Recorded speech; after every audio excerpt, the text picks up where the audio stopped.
Mais on a des très bonnes raisons pour avoir confiance en l'Italie et confiance dans son gouvernement. Les soutiens parlementaires très, très larges reçus par le gouvernement, premièrement, auxquels s'ajoute, dans ces moments, les choses peuvent changer bien sûr, mais dans ces moments, un extraordinaire appui populaire. J'ai vu le sondage qui parle de 80% des consensus. Bien sûr, les choses peuvent changer, mais maintenant, nous sommes dans cette situation.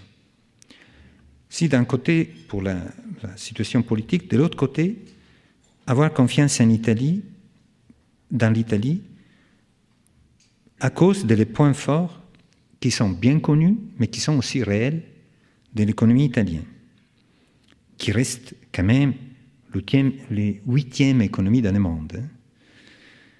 Une base manufacturière très large, la capacité de continuer à exporter dans le monde, curieusement peut-être, mais dans les premiers 9 mois de cette année, la croissance des exportations italiennes était supérieure à celle de presque tous les partenaires européens, à l'exception de l'Allemagne.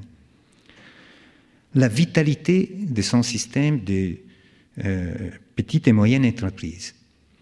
Je ne dirai un plus, mais ici, dans la salle, on a plusieurs personnes, je peux comprendre, qui connaissent tout de près ce système des petites et moyennes entreprises, pas seulement leur vitalité, je dirais aussi leur capacité de se mettre en jeu, la capacité de risque, prendre des risques et les capacités d'innovation.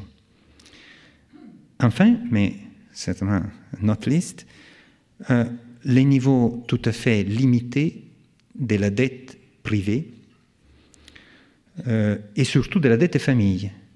Bien sûr, dans les 2-3 dernières années, les familles ont été soumises à des efforts très grands, mais elles ont une capacité, un patrimoine et une capacité de